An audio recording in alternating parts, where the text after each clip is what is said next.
Welcome back, YouTube, to the ambulance. So, in the previous video, I don't remember what we actually found out or what I said, but pretty much what we found out was the issue with this ambulance was the valve cover harness for the passenger side was junk. It was all burned up. And fixed that, put a new harness, and then we repinned the engine side. So it has a new plug on the engine side, and we just repinned it to the wire, so there was no soldering or anything. There shouldn't be any loss of connection. So I think we're pretty good there. Now, when we start it up, it leaks a little bit from this passenger side donut. So this is a new one from Molly. And this is just their, I think it's a 94 to 03 kit. All 7.3s is what they'll fit. And it was only leaking on the passenger side, but while we're here, we might as well just do both of them. And actually, the ambulances are pretty easy. This whole doghouse comes apart, so you can see it pretty clear. Super easy to get the clamp when there's nothing in the way, and then you just crawl under it. So it's a little low, and I'm glad I'm kind of a slender person because this thing's pretty low to the ground. So it's kind of hard to wiggle under there, but we made it, and it's pretty easy to get with a ratchet and then I think a 10 millimeter on one side and 13 on the other. I know I had a long one, a deep socket, and a shallow socket, depending on which one I was doing. So that's what these are, just the new donut gaskets. And then somewhere in here I also have the this riffraff uppipe reinstall hardware kit, and you definitely want these because the old stuff is pretty rusty and pretty stuck on there. So you might as well just do new bolts. They're pretty cheap, and that's what we're going to do now. So I'm going to throw this all back together, and hopefully everything works as it should. So here we are under it. I just wanted to show you guys kind of what you're going to be looking at. And on the ambulance, it's super easy. I'm actually going to zoom out a little bit. Yeah, that's better. Right here is a 10 millimeter wrench. That is on the head of the bolt. These are obviously the nuts. On the manifold side of the uppipe, and those are a 13. And what I did was put a little bit of anti-seize on there. It might burn off. I don't really know what the temp is on anti-seize now that I'm thinking about it, but it's more the thought that counts, that when I need to take these off again, then it's not going to be absolutely horrible. In all things considered, these really weren't that bad on this thing. When you jump over to this side, this side's definitely a little more tricky just because of the starter and how close it is on the bottom. You can see a little bit of anti-seize being applied there.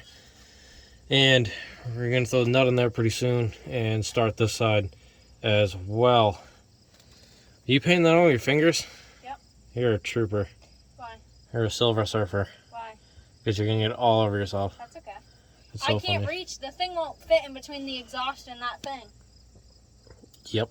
And it won't fit underneath either, I don't think so. Yep. So anyway, this passenger side is the only side that's kind of a pain, just this bottom one, just because of the way, the location. The other one you can actually get from inside pretty easy, whereas on the driver's side here, both of them are pretty easy from below. You might not be able to tell from the angle, but this driver's side's pretty easy from below. But anyway, I'm going to snug these up and put the turbo collector back on. And the only thing you need to worry about with the turbo collector is make sure that dowel pin, that centering pin, inside the exhaust side where it bolts to the turbo, you just want to make sure that pin slides in and you're not fighting it, and you'll be good to go there. Besides that, you put the clamp on the turbo first, and I'll take a little video when I move up there, but and then you snug up the up pipes and you're good to go. This is what it looks all buttoned up from the top side. Right in the center of this is that little dowel, and that kind of centers it on the turbo to make sure everything's in line. Besides that, it's pretty easy. This clamp looks like it's getting a little stretched out down there. But besides that, these Molly ones are definitely a lot thicker than the factory donuts. So over time, these may need to be tightened. I don't really know yet. I'm probably going to give this thing a good heat cycle and really romp on it, let them heat up a lot, see if they start gapping up, and then snug them up a little bit more once they cool back down. But you definitely don't want to fully tighten them, or tighten them up more when it's hot, because as it cools, it might try to stretch, and then you're gonna be starting over at that point. So give them a couple heat cycles, maybe tighten them up if they start spewing smoke out of them. If not, I think you're good to go. But all in all, these ambulances are definitely interesting and a lot harder to work on in some ways, and in some ways they're quite a bit easier. Basically, everything on the rear of the motor, super easy to get to, which is pretty much the opposite with the cab trucks. And everything in the front's significantly harder. I think overall trucks are a lot easier to work on because you work in the front. You can still get into the back, it's just harder. But these are almost impossible to the front. I couldn't even imagine trying to change an H-pop on these things. And that would just be a nightmare. But this is it. Truck should be all good from here. I'll throw a boost back on it and we'll try to give it a start. So about to start cranking this thing. You do gotta turn the power on. But these batteries are okay. They're reading 12.3 right now on the box. But as I start cranking, it should drop down to like 8. Oop, down to 11 just with the key on. I think the batteries are kind of losing a lot of their juice, but they'll come to life at some point here. Oh yeah. We're down to 8. And eventually she usually dies low.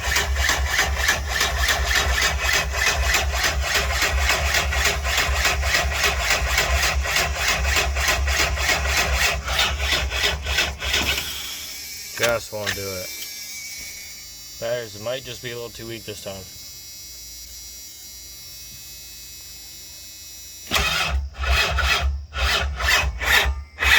Yeah. Usually what I've been doing, cranking super slow, and I don't know, 4 or so cranks in, she'll start turning over quickly again. But as you can see, it reads battery okay, but there's nothing good about it.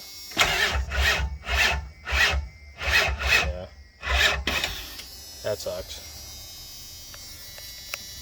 Well, that's all I have for jumpers around here, so this video is going to be ended a lot sooner than I thought.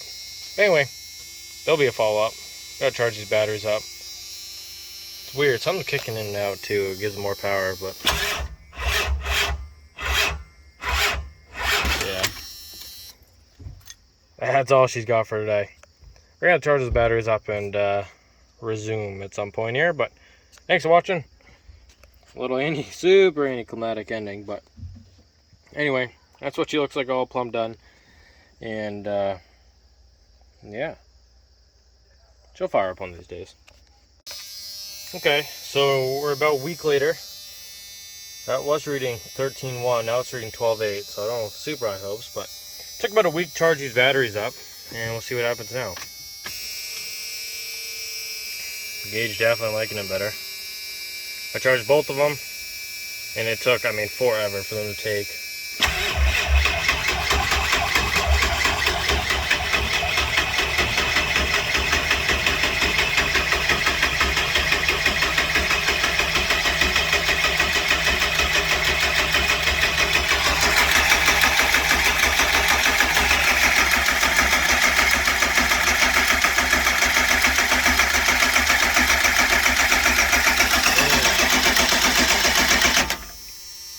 Okay, got a pretty good leak through there. I think this thing is a fuel leak out of the drain for the fuel bowl, because the tube runs all the way to the ground and has a plug in it, and it's constantly leaking, so definitely had to get some fuel in there first.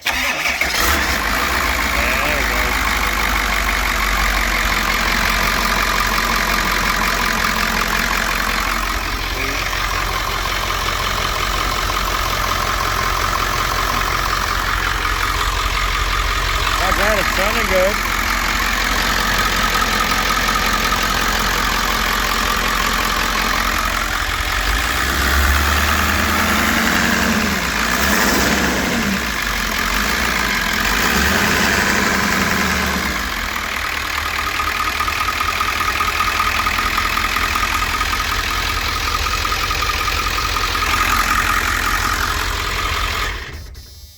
You are rolling some coal when you step on it, but I'm good.